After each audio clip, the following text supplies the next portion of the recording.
pukul 6 waktu Indonesia Tengah.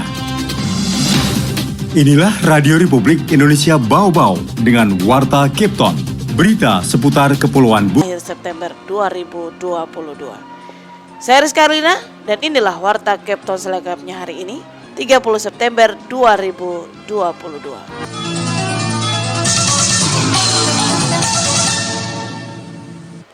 Sebelum kami sampaikan berita yang pertama, kami update kasus COVID-19 terlebih dahulu. Penularan COVID-19 masih terus terjadi di tanah air. Berdasarkan data yang dihimpun RRI pada Kamis sore 29 September 2022 selama 24 jam terakhir, kasus terkonfirmasi positif COVID-19 bertambah sebanyak 2.003 kasus. Dari penambahan kasus tersebut, secara otomatis akumulasi kasus COVID-19 di tanah air sejak ditemukan pada awal Maret 2020 hingga saat ini menjadi 6.429.767 kasus. Adapun jumlah kasus sembuh ini bertambah 2.814 orang sehingga total pasien sembuh menjadi 6.253.317 orang. Sedangkan angka kematian akibat COVID-19 bertambah 17 jiwa sehingga total meninggal 158.093 jiwa. RRI Radio Tangga Bencana COVID-19. Kami sampaikan berita yang pertama. Dinas Tenaga Kerja Kota Bau-Bau kembali akan menggelar job fair atau bursa kerja dengan menyediakan 267 lowongan pekerjaan. Mengenai hal itu, Afriansyah melaporkan. Jadi nanti siapa saja kalau memang sesuai dengan ketentuan, mereka siap untuk menerima. Itu dilaksanakan di tanggal 1, tanggal 2. Dinas Tenaga Kerja Disnaker Kota Bau-Bau kembali akan menggelar job fair atau bursa kerja dengan menyediakan 267 lowongan pekerjaan di 16 perusahaan yang membuka penerimaan. Bursa kerja yang digelar Disnaker sebagai rangkaian kegiatan Haroana Bau-Bau atau Hari Ulang Tahun Kota ini akan berlangsung mulai 1 sampai 2 Oktober 2022 di Lipo Plaza Buton. Kepala Disnaker Bau-Bau Moh Abdu mengungkapkan rata-rata loker yang disediakan perusahaan dalam bursa kerja tersebut di bidang jasa dan perdagangan. Jadi nanti siapa saja kalau memang sesuai dengan ketentuan, mereka siap untuk menerima. Itu dilaksanakan di tanggal 1, tanggal 2 sebagai rangkaian dari Haroana Bau-Bau Ulang Tahun Kota. Lebih lanjut, Abdu mengatakan bursa kerja atau sebuah tempat yang mewadahi perusahaan bertemu pencari kerja ini merupakan upaya Disnaker Bau-Bau menekan angka pengangguran. Sebab dirinya mengungkap angka pengangguran di Bau-Bau masih ada sekira 5.000 orang dan merupakan yang tertinggi di Provinsi Sulawesi Tenggara. Jadi angkatan kerja sekota Bau-Bau itu 81.000 sekian ya. Terus yang bekerja itu sekitar 76.000. Masih ada 5.000 orang yang dianggap menganggur, yang tidak bekerja. Harapannya dengan adanya job fair, tentu kan angka pengangguran kita maka menurun. Dan terus terang kita yang tertinggi loh di Sulawesi Tenggara ini. Itu yang menjadi PR utama kita, bagaimana kita menekan angka pengangguran. Abdu menambahkan, selain menggelar job fair, Disnaker Bau-Bau juga gencar menggelar pelatihan kerja.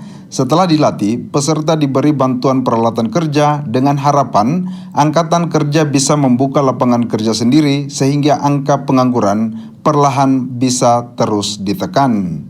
Reporter RRI Bau-Bau, Afriansyah melaporkan. Polres Bau-Bau bekuk 2 tersangka penganiayaan terhadap pemuda yang mengakibatkan korban luka serius. Sebelum beraksi, para pelaku meneguk miras 1 dari tersangka juga residivis. Selengkapnya, reporter RRI Bau-Bau Ode Nurliani melaporkan. 2 pelaku penganiayaan terhadap pemuda bernama Didi Risandi pada 21 September lalu di rumah kos Jalan Limboli, Lorong Kehutanan Kota Bau-Bau akhirnya ditangkap polisi. Kedua tersangka masing-masing inisial EU 25 tahun dan LR 22 tahun, warga Kelurahan Lipu, melakukan penganiayaan yang mengakibatkan korbannya mengalami beberapa luka serius, diantaranya robek di bahu kanan, betis, lengan kiri dan kanan. Beruntung korban tidak meregang nyawa dan berhasil diselamatkan setelah dilarikan ke rumah sakit. Kapolres Bau-Bau AKBP Erwin Irwin Pratomo mengungkapkan kedua pelaku berhasil diamankan pada Jumat 23 September setelah sempat kabur di Jalan Poros Maligano, Kabupaten Muna. Bersama kedua tersangka, polisi mengamankan barang bukti berupa sajam jenis parang. Hasil interogasi polisi, motif tersangka melakukan penganiayaan karena adanya ketersinggungan dengan korban hingga akhirnya merencanakan penganiayaan tersebut.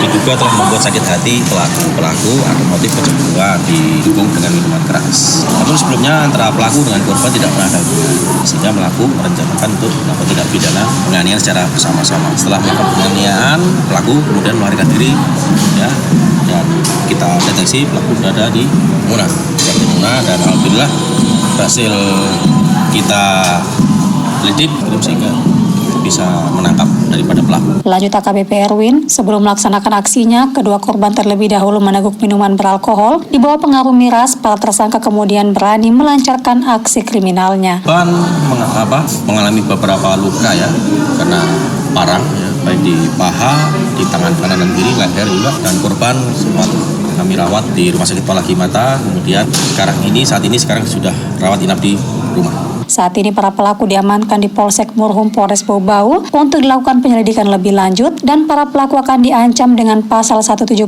ayat 2 ke-2 KUH pidana tentang kekerasan secara bersama-sama dengan ancaman pidana penjara selama 9 tahun. Wadi Nurliani, reporter Bau Bau, melaporkan. Anda sedang mendengarkan Warta Kepton, berita seputar Kepulauan Buton. Kantor Pos Cabang Bau Bau optimis hingga 30 September penyaluran bansos BLT, BBM, dan bantuan program sembako capai 98%. Mengenai hal itu, Hairul Mulku melaporkan.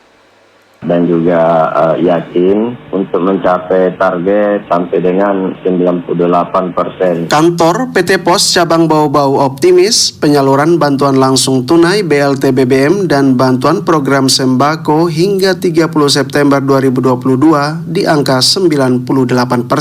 Wilayah kerja Kantor Pos Cabang Bau Bau ini meliputi Kota Bau Bau, Kabupaten Buton, Buton Selatan, Buton Tengah, Buton Utara, dan Kabupaten Wakatobi. Dikonfirmasi RRI, Eksekutif Manajer PT Pos Indonesia Persero Cabang Kota Bau Bau Abi Haryadi mengatakan hingga Rabu 28 September persentase penyaluran sudah berada di angka 90% lebih. Dikatakan penyalurannya tidak akan mencapai 100% dikarenakan sejumlah faktor, diantaranya ada yang meninggal dunia, keluar kota, pindah domisili, dan ada pula yang masuk kategori gagal bayar karena sudah tidak layak menjadi penerima. Pastinya kami optimis Pak, dan juga yakin untuk mencapai target sampai dengan 98%. Karena pastinya ada beberapa KPM yang barangkali statusnya pertama meninggal, kedua ada yang keluar kota, dan juga beberapa faktor gagal dibayarkan. Gagal bayar tersebut, kata Abi, adalah penerima bantuan yang saat ini kehidupannya sudah lebih baik karena telah memiliki pekerjaan tetap seperti telah menjadi pegawai BUMD,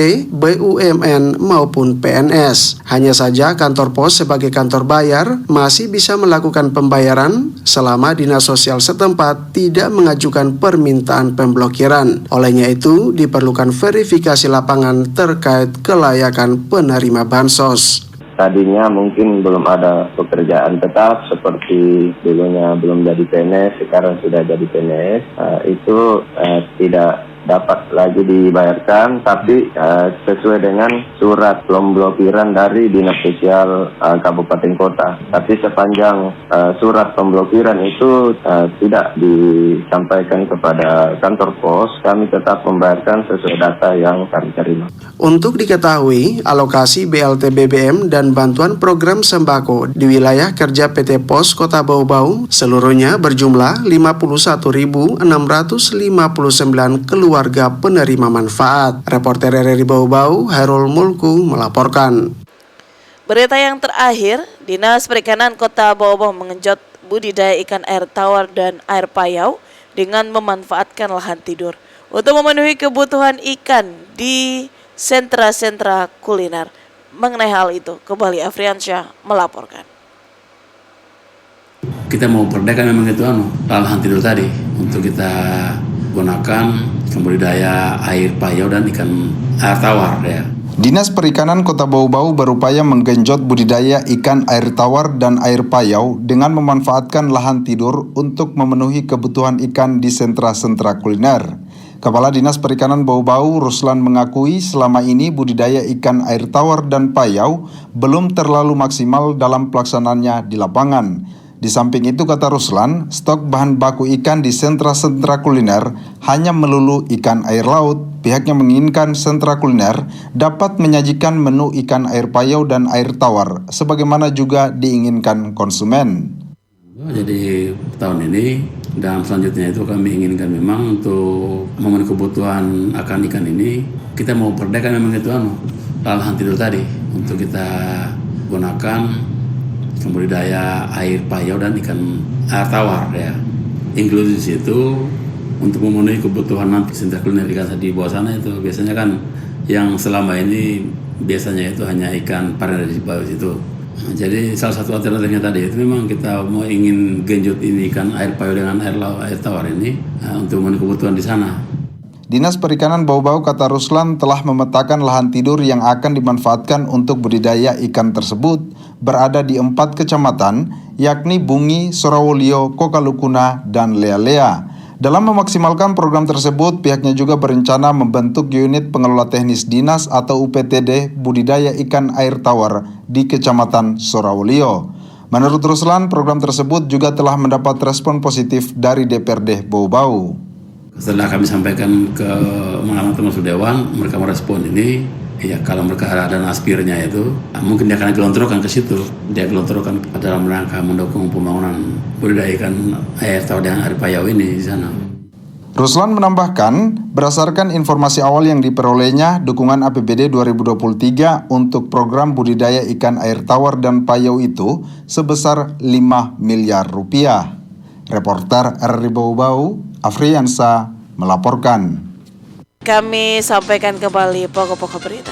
Dinas Tenaga Kerja Kota Bau-Bau kembali akan menggelar job fair dengan menyediakan 267 lowongan pekerjaan.